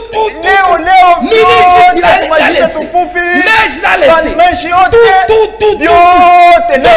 Il est directement. Et vous commencez à dire Toi qui as des bijoux. Wewe matimbi. Qui n'est pas né de nouveau. Amezaliwa upya. Qui t'a dit qu'il n'est pas né de nouveau? Na nakwambia sasa yazaliwa upya. C'est encore un enfant. Angali mtoto kiloko. C'est encore un enfant. Ni mtoto ule. C'est encore un enfant. Angali mtoto. Tu as encore un peu de peinture. Wewe tupenda wewe. Mais comme tu viens écouter la parole. Vile kisi unakia kusikia neno. Tu es un enfant. Angali mtoto. Mais je crois. Lakini naamini. Qu'avec la parole que nous donnons. Pamoja na neno tu Un jour cela il enlèvera. Siku moja atatosha vyote vile. Amen. Amen. C'est comme ça, ce n'est pas la loi. Jo vile haina sheria. Sinon vous allez faire les hypocrites. Juu utafanya watu walikuwa wanafiki hapa. Laissez-les grandir. Mubachi kwa makomale. Vous trouverez Utakuta une sœur. dada. Frère Branham. Ndugu Branham. Il a baptisé un frère. Alibatizaka ndugu moya. Ce frère-là, Ule ndugu à peine il était mouillé, kisha tu kulokuye mumai. il a demandé une cigarette. Akalomba sigareti tumbako yake. Frère Branham dit laissez-les. Ndugu rasmi mwache avute sigareti. Laissez-les fumer. Mwache avute. Il faut que le Seigneur les sauve. Bwana amokoe. Il faut seulement que le Seigneur les sauve. Inafaa tu Bwana mwenyewe amokoe. Il continue à venir à l'église Aliendelea kwenda kukanisa avec sa cigarette. na tumbako yake ile. Il dit, Branham lui disait chaque fois, Ndugu Branham alikuwa anamwambia kila siku. laissez-les fumer. Mwache avute. Il faut que le Seigneur lui l'aide. Inapasha Mungu mwenyewe Bwana On n'a pas besoin mwenyewe. d'hypocrite. Atupendi banafiki hapa. Mais laissez-les. Mumwache tu. Il a continué. Et il disait aux frères, Niko naambia bandugu. moi je crois Jésus. Mimi naamini Yesu. Mais moi, Lakini mie encore la cigarette, on n'a pas tumbako encore hii délivré. siyaweza. On ne m'a pas, je ne suis pas encore délivré. Mie siyakombolea juu ya tumbako. Est-ce que vous comprenez cela? Mnaelewa vile? Vous pouvez lire ça dans Cité des Crévassiers, page 17. Musome mabirika ilio Page 17. soboka. Alors, l'homme continue à venir, il ne faisait pas l'hypocrisie. Ule mtu alikuwa anakuya kwa mnafiki. Non, il fumait sa cigarette. Alikuwa anavutaka Et sigareti il disait yake. aux frères, moi, j'aime Jésus, Mimi mais je napenda ne suis Yesu. pas encore Lakini délivré. mimi siyakombolewa. Et les frères Branham disaient, priez pour continuer à prier pour les frères. Na ndugu Branham alikuwa anasema muendelee kuombea tu ndugu. Continuez à prier pour les frères. Muombe ndugu. Un jour, Siku moja. frère Branham a vu une vision. Ndugu Branham akaona ono. Il a vu un arbre Akaona muti. qui était coupé au niveau de la tête. Wenyewe katiwa kukichwa. Et le Seigneur lui révéla Na Bwana akamfunulia. que le Seigneur a visité ses frères Akisema Bwana alimtembelea ule et ndugu. que la cigarette est partie. Na ile tumbako ilitoka. Frère Branham, quand il a vu la vision, Ndugu Branham sasa aliona ono. il est passé dans les boutiques. Il est passé dans les boutiques. Akaenda muduka moya. Il a acheté un paquet de cigarettes. Akauza sigareti na sigareti. Il est allé chez les frères. Akaenda kwa ule ndugu. Il dit, frère, Ndugu, Dieu te bénisse. Mungu Je akubariki. t'ai amené ton paquet de cigarettes. Nakuletea tumbako yako hii. Les frères regardaient le paquet. Ule ndugu anaangalia matumbako. Il dit, Akasema ma dernière dose, je l'ai prise hier. tumbako yangu ya mwisho nilivuta jana. Il a jeté par terre Akatupa chini et il a écrasé. na akaiponda ponda. La cigarette était sortie de lui. Tumbako ilitoka ndani Est-ce que vous mwake. comprenez cela? Mnaelewa vile? Est-ce que j'ai dit de donner aux gens la cigarette? Mimi siku sasa tupatie watu tumbako. Est-ce que j'ai dit de donner aux gens la boisson? Mimi nasema tupatie C'est basi ce que je veux mapombe. dire. Mimi sikusema Mais je vile. veux que vous compreniez Mimi napenda muelewe que kwamba laissez Dieu agir. kwamba mumwache Mungu atende. Frère. Ndugu, Si l'enfant naît, kama mtoto anazaliwa, tu commences à donner l'indice. unakuwa unampatia vitika mandizi. Badiz, les makemba, comme on appelle ça. Mandizi. Vous commencez à donner les tarons. Unapatia nani mandizi? Maole. Vous allez tuer. Mtaua Vous mtoto. donnez la viande, ils vont cloquer. Bima nyama minofu. Toi, tu ne sais pas cloquer cette viande. Ouais. Toi, tu n'es pas sauvé. Tu n'as pas la vie. Toi, Wewe hauna uzima. Unaokolewa. bébé, tu n'as pas la vie. Wewe hauna Tu uzima. n'as pas réussi à cloquer la viande. Tu Au n'as pas kuweza la kula vie. nyama wewe, hauna uzima Non, ndani il mwako. a la vie. Hapana, yuko na Mais il est uzima. encore un enfant. Lakini angali mtoto hataweza kula nyama. Amen. Amina. Si un frère se comporte d'une certaine manière, Kama ndugu si un anajienenda frère se vile. comporte d'une certaine manière, Kama ndugu anajienenda namna ile, dites, il est encore un enfant. yeye angali Pour mtoto. autant, il vient à l'église. Vile gisi yeye anakia kanisa. Comme il écoute, Gisi yeye la anasikia. parole finit par l'échange. Neno itafikia tu Mais il kumbadilisha. n'est pas sauvé. Lakini ukisema kama Il est hayaokolewa, incrédule. hauamini. D'abord, je vais vous dire une chose, frère. Kwanza napenda niambie kitu kimoja ndugu. Frère vraiment prêché une Ndugu Branham prédication alihubiri mahubiri moja hivi. et tirer 3 sortes de croyants. Aina tatu ya waamini. En fait, le sujet n'est pas bon. Ile tungo ilikuwa mzuri. Les kichwa haiko mzuri. Il devait dire 3 sortes de membres de l'église. Alipasha kusema aina tatu ya memba wa kanisa. Dans l'église, il y a des incrédules. Mkanisa huko wale wenyewe waamini yake. Hapana amini yake. Hawayaamini. Hawayaamini. Il y a aussi ceux qui font semblant de croire. Na kuko wale wako nafanya sasa vile ya wanaamini. Mais tous nous sommes ici. Lakini si wote tuko hapa. Frères. Ndugu. Maintenant, nous voyons nous tous. Nous nous appelons des frères. Tuko naona si wote hapa tunaitana banduku. C'est tout. Sinjo basi. Moi, je n'ai pas la liste des vrais. Sina orodha ya wandugu Et des faux. ya kweli na babongo. Je ne les connais pas. Mimi sibajui. Personne n'a la liste. Hakuna mtu kuna orodha hapa. Maintenant, je vous donne un exemple. Lakini naleta mfano sasa. Si vous allez dans un bus, kama unaingia katika basi, ou vous prenez Bajaj ici, au unabeba taka bajaji haka, vous allez à l'aéroport. Unaenda kwa aéroport, uwanja wa ndege. Bajaj se dirige vers l'aéroport. Unaenda uwanja wa ndege. Bajaj se dirige. Ile bajaji uko unaenda nayo kwa uwanja wa ndege. Un passager arrive ici au petit marché, il descend. Mpitaji mmoja anafika paka soko hapa anashuka. Un passager se dirige. Musafiri. Mpitaji. Après musafiri. Mwenye iko muko naye moto. Mtu mwenye muko naye mkabajacha mule anafika paka soko anashuka. Anashuka. Toi tu dis comment tu descends ici? Wewe unashukia nini hapa? Unashukia nini hapa? Il va dire est-ce que tu me connais? Wewe unanijua? Est-ce que tu connais chez moi? Unajua kwangu? Tu connais où je vais? Unajua kwa nini naenda? Et nous sommes ensemble ici. Na sisi tuko hapa pamoja. En descendant vers le ciel. Tuko nasema tunaenda mbinguni. Bon, nous allons. Tuko naenda. Et l'autre s'arrête à mi-chemin. Mwingine anafika kati ya njia. Il est dans la débauche. Yeye anabakia mkusharati. Tu vois? Non! Wewe, tena pesa. Alifanya hivi. Unaiyo kwabo. Tu connais chez eux? Unaiyo kwabo. Est-ce que tu connais chez eux? Tu te fais pour rien. Uko unajichafula tu bure. Tu te fais pour rien. Uko unajichafula bure. Unaiyo kwabo. Est-ce que tu connais chez eux? Un autre arrive sur une jolie femme. Mwingine anafika hapa mwanamke mzuri. Il prend une deuxième femme. Puis alifanya hivi. Unaiwa kwabo. Est-ce que tu connais chez eux? Ça n'a pas fait quoi? Peut-être qu'il est déjà chez lui. Il a terminé. Ça te regarde pas. Toi de toi-même. Ujangaikie wewe mwenyewe na mambo yako. Tu t'es pour rien. Unajichafula bure. Tu es pour rien. Unajichafua bure. Chacun a son secret. Kila mtu ana siri yake. Tu peux condamner celui-là. Utahukumu ule. Tu vas continuer, tu vas commencer à avoir une sœur. Utaendelea unamwona ndugu dada moja. Tu vas il a 1000 kilos. Unamwona anaweka kilo. Peut-être qu'il a crié, il a encore un enfant. Pengine alishaamini lakini angali mtoto. Il a encore un enfant. Angali mtoto. Laissez ce va quand il grandira. Mumwache tu sasa atakomala. Amen. C'est là qu'il est écrit maintenant. Ndio pale inaandikwa sasa. C'est là qu'il est écrit dans Galates chapitre 6. Inaandikwa kwa Galatia sura ya 6. Galates chapitre 6. Galatia sura ya 6 verset 1. Mstari wa kwanza. Ne vous souillez pas à parler des autres. Msijichafue kusemezea mambo ya wengine. Vous ne connaissez pas leurs secrets. Jua muyui siri zao. Amen. Amina. Galates 6. Galatia sura ya 6. Et en matière de foi, na mambo ya imani, être âgé, kuwa mtu mkubwa, ça ne dépend du nombre d'années qu'on a passé le message. Inasema ni miaka mingi unafanya mkanisa ya ujumbe. On peut passer beaucoup d'années de message. Unaweza kupitisha miaka mingi mujumbe. Encore un enfant. Lakini ungali mtoto kiloko. Mais un autre peut faire une année. Na mwingine anaweza kufanya tu mwaka moja hapa. Un homme fait. Anakuwa mtu mzima. Amen. Amina. Galatia 6 verset 1. Galatia sura ya 6 mstari wa kwanza.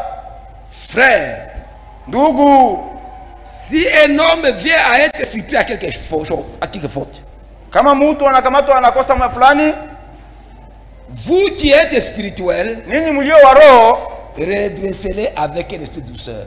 Mujenge na roho ya utulivu. Redressez-les. Mumulamushe. Mumuonye na roho ya utulivu. Prends garde à toi-même. Ujiangalie mwenyewe. De peur que tu ne sois tenté. Ili usijaribiwe. Amen. Amen. Redresser un frère avec un esprit de douceur. Kumuonya mtu na roho ya utulivu. Redresser une sœur avec un esprit de douceur. Kumuonya dada na roho ya upole. Ma sœur. Dada yangu. Je sais que nous sommes dans la chair. Najua kama tuko katika mwili. Moi-même je suis faible. Hata mimi mwenyewe niko mdhaifu hapa. Force-toi de laisser cette histoire. Lakini bili tu ya mama tupenda kama. Même les petits kubilole. Hata ma verni c'est pas grave. Tupenda kubilole. Avec un esprit de douceur. Roho ya upole. Ouais. Comment tu vas faire? Ouais ndugu. Est-ce que c'était moi, toi qui m'a amené ici? Wewe ndio unanileta hapa. Remarquez frère. Muangalie banduku. Paul distingue trois catégories de gens. Paulo anatofautisha aina tatu ya watu. Et les trois catégories de gens, on va les lire. Na ile aina tatu ya watu tutaisoma. Nous sommes dans 1 Corinthiens chapitre 2. Katika Wakorintho wa kwanza sura ya pili. 1 Corinthiens chapitre 2. Wakorintho wa kwanza sura ya pili. Il y a des gens qui aiment la loi plus que la grâce. Kuko batu banapendaka sheria kupita na neema. Ils veulent beaucoup plus de condamnation, le jugement. Banapenda kuhukumu batu sana. Au lieu aussi de dire que le Seigneur pardonne à ses frères. Bali ya kusema kwamba Bwana amsamehe ule ndugu au ule dada. 1 Corinthiens 2. Wakorintho wa kwanza sura ya pili. Verset 14. Mstari wa 14. Mais l'homme animal ne reçoit pas les choses de l'esprit. Mutu wa asili au kimwili apokea mambo ya kiroho. Mutu nyama. C'est différent. L'homme animal ne reçoit pas les choses de l'esprit. Mutu nyama apokea mambo ya roho. Car elle reçoit une folie pour lui. Juu ni bazimu kwake. Il ne peut le connaître parce que spirituellement qu'on en juge. Hawezi kutambua kama ni kwa sababu ni mkiroho. Il ne peut le connaître. Hawezi kutambua. Hawezi bitambua vile vitu vya kiroho. Hawezi kujua vile vitu vya kiroho. Parce spirituellement qu'on en juge. Juu bako na mhukumu mkiroho. Mais l'homme spirituel lui. Lakini mtu wa kiroho yeye, au contraire, kinyume na hiyo, juge de tout. Yeye anahukumu yote. Anakuelewa mambo. Il n'est même jugé de par personne. Yeye na hukumiwi na mtu. Car qui a connu la pensée du Seigneur pour l'instruire? Nani alijua wazo ya Mungu juu kumfundisha? Oh, nous avons la pensée de Christ. Japo sisi tuna wazo ya Kristo. Maintenant, chapitre 3 verset 1. Sasa sura ya 3 mstari wa kwanza. Pour moi, frère, wangu mimi ndugu, ce n'est pas comme à des hommes spirituels que je vous ai parlé. Si kwamba niko nasema na watu wa kiroho, mais à des hommes charnels. Lakini watu wa kimwili, à des enfants en Christ. Watoto ndani ya Kristo. Il y a des enfants en Christ. Kuko watoto ndani ya Kristo. Il y a des hommes spirituels. Kuko watu wa kiroho. Il y a des enfants en Christ. Kuko watoto wa il y a des hommes animaux. Na kuko watu nyama. Les hommes animaux sont des incrédules. Watu nyama ni wale wasioamini. Est-ce que vous comprenez cela? Mnaelewa vile? L'homme animal sont des incrédules. Mtu nyama ni yule mwenye amini. Mais les enfants en Christ, lakini watoto ndani ya Kristo, ce sont des croyants. Ni waaminifu. Qui sont encore jeunes dans la foi. Benye mangali watoto ndani ya imani. Comment sont ces enfants dans la foi? Sasa wale watoto wako je? Voici verset 2. Mwangalie sasa sura ya pili. Verset 2. Verset sura. Mstari wa pili. Je vous ai donné des laits. Niliwapatia maziwa. Les enfants watoto en Christ on leur donné du lait. Ndani ya Kristo niliwapatia maziwa. De la nourriture solide. Si chakula ya nguvu. Car vous ne pouvez pas la supporter. Juu hawataweza kuvumilia. Et vous ne pouvez même pas à présent. Na mtaweza hata hapa sasa. Parce que vous êtes encore charnel. Kwa sababu mungali wa kimwili. En effet. Kwa hivi basi, puisqu'il y a parmi vous de la jalousie, vile katikati yenu mko wivu, et des disputes, na mabishano, n'êtes-vous pas charnel? Amuna wa kimwili mwe. Ne marchez-vous pas selon l'homme? Amutembee kulingana na watu. Hautembee sawa vile watu. Quand lundi, anasema, wakati mmoja anasema, moi je suis de Paul, mimi ni wa Paulo. Moi l'autre dit moi je suis d'Apollo. Oh, na mimi ni wa Apollo. N'êtes-vous pas des hommes? Amuna watu. Qui est donc Apollo? Basi Apollo ni nani? Qui est Paul? Na Apollo na yeye ni nani? Donc, cette dispute ici, avoir des disputes et des jalousies, n'est-ce pas qu'une personne n'est pas sauvée? Ne signifie pas qu'une personne n'est pas sauvée. Il peut être sauvé, mais il est encore un enfant en Christ. Il est encore enfant en Christ. Il est encore enfant. Même il y a des gens qui peuvent s'accuser. J'ai vu tel. Vous savez les enfants. Les enfants qui ne s'aiment pas. Vous avez quand un enfant a commis une petite faute. Quand le papa arrive. Il a fait ça. C'est un enfant. C'est un enfant. C'est un enfant. Ni mtoto tu. Mais qu'est-ce que l'homme fait? Lakini mtu mwenye aisha kuenea. Il dit. Anasemaka. On ne fait pas comme ça. Abafanyaki vile. Il exhorte seulement. Anakuwa anaonya tu. On ne fait pas comme ça. Abafanyaki vile. Peut-être, il termine par là. Binaishia pale. C'est pas d'accusation, non? Ne soyez pas des enfants. Grandissez dans la foi. Amen. Amen. Il y a des hommes spirituels. Ce sont ceux qui sont baptisés de l'Esprit. Les hommes charnels. Ce sont des enfants en Christ. Mais il y a aussi des hommes animaux qui ne sont pas croyants. Mais maintenant, qu'est-ce qu'on va faire? Comment on va conduire l'église? Regardez mes frères. Je vais vous lire un verset. Est-ce qu'on va voir déjà faire des désordres? On va le laisser. Parce que Parce que nous sommes sous la grâce. Non. Remarquez, lisons ceci. Nous sommes dans 2 Corinthiens 10. 2 Corinthiens 10.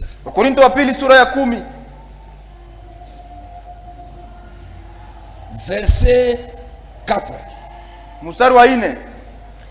Je commence au verset 3. Si nous mangeons de la chair, nous ne combattons pas selon la chair. Car les armes avec lesquelles nous combattons ne sont pas charnelles, mais elles sont puissantes par la vertu de Dieu pour renverser des forteresses. Amen. Amina. Nous renversons les raisonnements. Nous renversons les raisonnements. Et toute hauteur qui s'élève contre la connaissance de Dieu. Et nous amenons toute pensée captive à l'obéissance de Christ.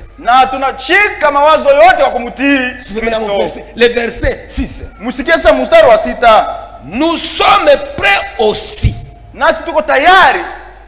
à punir toute désobéissance lorsque votre obéissance sera complète. Ah. Nous sommes prêts à punir toute désobéissance lorsque votre obéissance sera totale. Ça signifie quoi? Il y a des événements qui passent dans la vie de l'homme. Alors qu'on les utilisera peut-être dans la vie future. Quand j'étais des enfants, il y avait un papa qui était notre voisin. Ils avaient un enfant qui était gâté.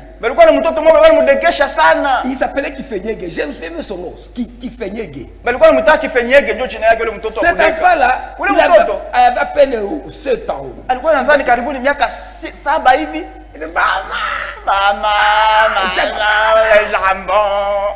Alors un jour, ils étaient assis, papa, maman, et le garçon là-bas, à côté du feu. Alors, le garçon qui avait 7 ans ou 6 à 7 ans, je vais faire caca. La maman a dit, mon fils, mais va derrière. Les 3 pierres, ouais, les 3 pierres. Va derrière les 3 pierres, va faire. Il a commencé, il a fait caca. Vraiment, il a fait caca sérieusement. Quand il a terminé, il dit, maman, j'ai fini. Maman regardait. Il y a une grande motte de caca. Il a dit, écoutez, mon fils qui fait niéguer, va acheter ton papa pour qu'il te suive les fesses. L'enfant est venu chez papa. Papa a fait quoi? Il a pris sa ceinture. Il a frappé. Maman, on dit oui. Parce qu'à ton âge, tu ne méritais pas de faire ça. Tu ne méritais pas de faire ça. Toi qui méritais être un diacre. Mais tu fais des débauche de la cité. On peut que l'église est teinturier. On peut te livrer à Satan. On va te livrer. On va te livrer. Vous êtes devenu un homme adulte. Un homme adulte, mais qui fait de l'enfantillage. Est-ce que vous comprenez cela? Mais quand quelqu'un est encore enfant, c'est pourquoi dans l'église de Dieu vivant, il n'y a pas de barème de sanctions. Celui-ci a fait tel péché, nous les blâmons. Celui-ci on se dit. Ne dites pas, ah, vous avez des partis pris. Non, non. Les anciens comme des parents. Quand on voit celui-ci, il est encore, il est bébé, il peut faire le caca. Frère, ouais, tout. Oh, viens toujours écouter la parole, frère. Dieu t'aidera. Mais mais quand on voit celui qui a la barbe, il fait caca. On t'aime du diable. Est-ce que vous comprenez cela? C'est pourquoi ce n'est pas un problème de favoritisme. C'est un problème de comprendre comment évolue l'église. On doit comprendre ça. Mais si vous prenez que tout le monde est au même niveau, frère bien-aimé, vous allez faire des gaffes. Vous allez demander à quelqu'un de manger l'os pendant qu'il est encore bébé. Laissez le bébé avec ses mèches consorts. S'il peut venir, même s'il met des petits, laissez-les seulement. Qu'il écoute seulement. Qu'il écoute. Qu'il écoute. Il y a des prédicateurs aussi qui oblige les gens dans la prédication. Ils obligent les gens. Ils disent, la Bible dit ceci, que votre parole soit assaisonnée de grâce. Ce n'est pas un forcing. Vous savez, frère Branham, il a dit une phrase où il a dit, pour connaître l'état d'une église, on regarde du côté des femmes. Alors, les églises, on cherche maintenant que chaque femme qui arrive ici, bamutie comme azib akomale maramoya. Ata bébé wa mwenye na yakwe na maziba. Akwe na kifua, akwe la poitrine bombée, grandir la hypocrite. Laissez Dieu agir. Dieu a son rythme. Dieu a son rythme. Pour changer les gens. Vous savez, frère, si vous semez le maïs, le maïs ici arrive en activité après 3-4 mois. Tu te mets à genoux. Seigneur, j'ai besoin que ce maïs donne au demain. J'ai semé hier, je veux que ça donne demain. Tira au champ. Il n'y a rien. Seigneur, je gêne pendant une semaine. Qu'il y ait du maïs. Il n'y a pas de maïs. Parce que la loi de Dieu, il y a les rythmes dans lesquels il y a une écriture qui me vient à l'esprit. C'est dans Exode où il dit, je ne chasserai pas tous. Non, je vais pas. Il dit, quand vous êtes dans les pays, là où je vous ai envoyé, vous trouverez les Amoréens, les Sadicéens, non, les Amoréens, les Hésiens, il dit, je ne les chasserai pas tous en un jour, je les chasserai peu à peu. C'est l'écriture. Aïe, aïe, aïe. Je n'ai pas pensé à ça. Il a je les chasserai peu à peu. Et là où Dieu commence pour moi, ce n'est pas là où il commence par toi. Je peux avoir 50 démons. Je viens au Seigneur avec 50 démons. Moi, il commence par enlever la débauche. Il commence à enlever les vols. Mais chez l'autre, il a commencé par la médisance, il a commencé l'ivresse, mais la débauche est en cours. Est-ce que vous comprenez cela? Dieu commence là où il veut. Maintenant, moi là où il a commencé, ce n'est pas là où il a commencé chez toi. Mais que je ne te dis pas pour ce qui reste chez toi. Le Dieu qui m'a aidé, il aidera aussi l'autre. Soyons seulement à genoux. Amen. Amen.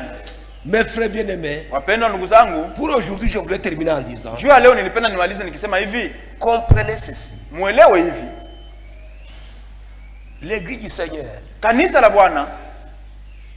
ce n'est pas mon église. Si kanisa langu, ce n'est pas l'église de l'homme, c'est l'église de Jésus-Christ. Si kanisa la mtu ni kanisa la Yesu Kristo. Et Jésus lui sanctifie par sa parole. Na Yesu mwenyewe analitakasa kwa neno lake. Et il a sanctifié à son rythme. Na analitakasa kwa namna yake. Nous tous ici, sisi sote hapa, nous aurions souhaité tulipendelea qu'aujourd'hui, kwamba leo qu'on prie pour les malades, tuombe wagonjwa na wote wapone. On nous souhaitait que tous ces frères qui sont tulipendelea kwamba wandugu wote hapa mabubu, que vraiment qu'on puisse prier pour eux, tuwaombe wote hapa na waseme, n'est-ce pas? Si vile nous souhaitons cela, tunapenda vile. Mais pourquoi ça n'arrive pas? Jua nini bifanyiki? Dieu a son temps. Mungu yuko na wakati wake. Amen. Amina. Si vous croyez que Dieu a son temps, kama unaamini kama Mungu ana wakati wake, il le fera, ambaye atafanya, croyez aussi. Waamini na mwe tena vile vile. S'il y a un frère, kwamba kama kuna ndugu qui est encore orgueilleux, ambaye angali wa kiburi, mais qui continue à écouter la parole, lakini anaendelea kusikia neno la Mungu, qu'un jour aussi Dieu naye pia Mungu va aussi enlever. Ataondoa. C'est pourquoi il est écrit, ndio maana imeandikwa, tournons les regards vers Jésus. Tumutazamie Yesu. Deuxième élément, ya pili, nous avons un défaut. Tuko na kosa moja ama kasoro, fausse doctrine, ama mafundisho ya uongo, mais qui ne se proclame pas, isiyotangazwa. Hatuisemaki waziwazi, hatutangazaji hivyo. Mais ça y est là, une fausse doctrine. J'ai souvent dit dans la réunion des serviteurs à Goma. Nasemaka kila mara wakati wa mkusanyiko wa watumishi pale Goma. Nous avons une fausse doctrine. Tuko na fundisho moja ya bongo, mais on la déclare pas ouvertement. Lakini hatuisemaki waziwazi. Nous croyons ceci. Tunaamini hivi, que dans la semence des frères, katika mbegu ya ndugu, dans la semence du frère, katika mbegu ya ndugu, il y a la vie éternelle. Muna uzima wa milele. Donc les enfants des frères, watoto wa ndugu sont des frères. Ni wa ndugu.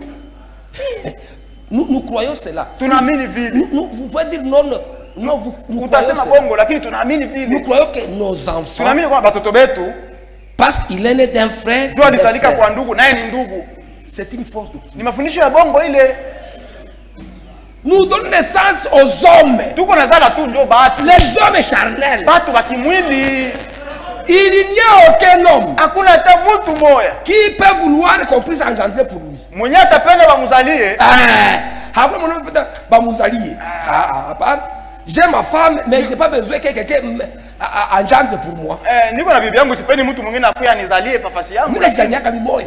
Atajizalia mimi mwenyewe. Et Dieu aussi. Na Mungu na yeye. Il n'a pas besoin que vous muzalie. Apendi, il ne veut pas que quelqu'un puisse venir engendrer. Yeye moja anapenda kujizalia yeye mwenyewe. Il veut engendrer pour lui-même. Par la parole. Kupitia neno lake. Par la parole. Kupitia neno lake. Moi je donne la naissance d'un homme. Mimi nazala tu mtu. Et l'homme quand il est là, na mtu sasa yuko pale, il appartient à Dieu. Ni wa Mungu. De venir dans son cœur. Mungu ndio akuye mu roho yake. Pour qu'il naisse de nouveau. Ndio azaliwe mara ya pili. Mais nous ce n'est pas comme ça. Sasa si kwetu hatusemi hivi, haina vile. Si l'enfant du pasteur Hassan, kama mtoto wa pasteur Hassan, une fille par exemple, au binti kwa mfano, frère, ndugu, Hassan n'a pas la capacité de sanctifier les gens. Hassan hana na uwezo wa kutakasa watu. Il ne sait pas sanctifier lui-même. Yeye mwenyewe hata hawezi hata kujitakasa. Il ne peut pas sanctifier sa femme. Na hata takasa bibi yake. Et encore moins son enfant. Hata na mtoto wake mwenyewe. Il dit que son enfant, sasa mtoto anapenda mtoto wake anabeba mimba. Et la femme mtoto wake a conçu. Anabeba mimba. Sa fille devient enceinte. Elle était engrossée. Elle était engrossée. Voilà. La Bible dit. Biblia inasema il faut que l'ancien mzee conduise bien sa mère. Anapaswa kuongoza mzee nyumbani. Non. Hapana. Haina vile. Vous êtes encore des enfants. Mungali batoto. Nous donnons naissance à des hommes. Tunazalaka tu batu. Il appartient à Dieu lui-même. Ni kazi ya Mungu mwenyewe. De féconder les filles. Akuya alete kuzala mtu mara pili. Il y a même des enfants. Kuko batoto wengine qui ont déjà été baptisés de Jésus-Christ. Benye basha batizwa jina Yesu Kristo. Mais toi papa quand tu regardes, lakini wewe unamwangalia wewe baba. Toi maman quand tu regardes ta fille. Wewe mama unaangalia binti wako. Jésus n'est pas dedans. Unaangalia Yesu hana ndani. Il n'y a rien. Hamuna kitu. Il n'y a rien. Hamuna kitu. Vous le voyez dans les courses avec les garçons. Unamwona na kuambiana biana ukutamba tamba. Vous voyez qu'elle a été baptisée. Unaona kwamba alibatizwa dans la religion de son père. Lakini mudini tu ya baba yake. Mais elle n'est pas croyante. Lakini hayaamini. Maintenant les jours suivants. Sasa siku inakuja. Un jour elle vient de l'université. Siku moja atatoka kule université. Elle amène un garçon. Anakuja na kiana mwanaume. Papa. Baba.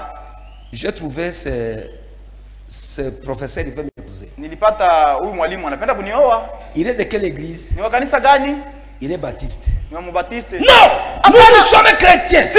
On ne se marie pas avec les gens. Mais les frères aussi qui sont ici. Les frères qui sont ici. Regarde la fille. Ils savent que cette fille est une païenne. Il ne peut pas la prendre en mariage. Mais maintenant, aussi les baptistes veulent l'épouser. Baptiste n'a pas d'amour. Les baptistes, non. Bon, maintenant, tu veux qu'elle aille où? On appelle ça une de wapi. Bon, vous voulez qu'elle aille où? Moi, Mouzazi, on a eu à bien que où? Elle est baptisée, elle est païenne. Elle a été simplement mouillée. On l'a mouillée, mais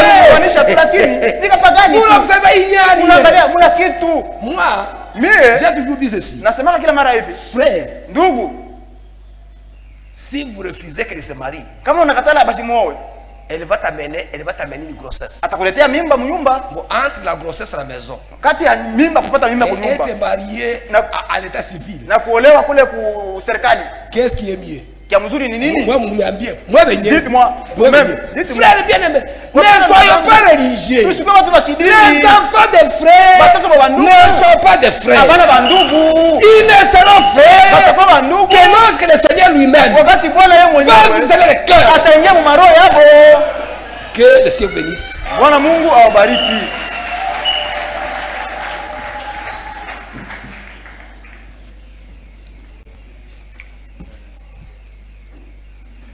Jina la Bwana wetu libarikiwe. Que le nom de notre Seigneur soit richement béni. Ndiyo Mungu wetu ni Baba. Oui, notre Dieu est un Père. Anayua kuonya watoto wake. Et il sait exhorter ses enfants. Ba Mungu banasikia sauti ya Mungu. Ceux de Dieu ont écouté la parole de Dieu. Na basio ba Mungu banasikia sauti ya shetani. Et ceux qui ne sont pas de Dieu ont écouté la voix du diable. Yesu yeye mwenyewe alisema. Puisque Jésus lui-même avait dit. Balio bangu. Que ceux qui sont miens, kondo zangu, mes brebis, wananijua, me connaissent, na wanasikia sauti yangu, et connaissent ma voix, na kunifuata, et me suivent. Tutasimama wima. Nous allons lever. Wakati weko tutumia couple moja ya wimbo, quand on va nous entonner un couplet du cantique, ila mmoja wetu ataenda kulomba. Tout un chacun de nous va prier. Kumbingu akutaenda bébé. Au ciel, les enfants n'iront pas. Et cela n'a qu'un jour. Un enfant n'y entrera pas. Et excusez-nous quand on aura vous appelé bébé et quand on nous aura vous salué. Si vous pouvez nous entonner des cantiques.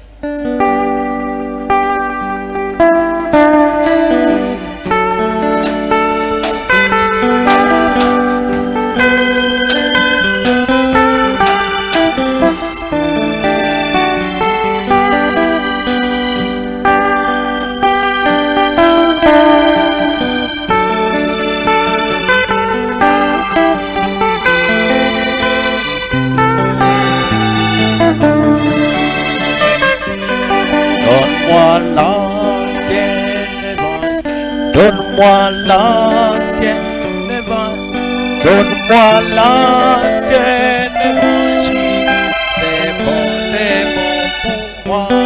Donne-moi l'ancienne évangile, donne-moi l'ancienne évangile, donne-moi l'ancienne évangile, c'est bon pour moi.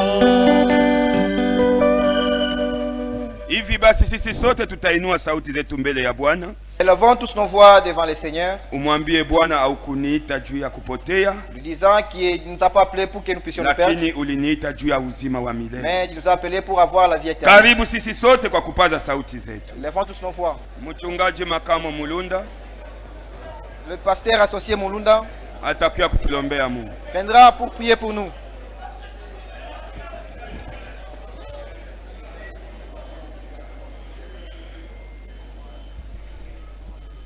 Seigneur notre Dieu et notre Père,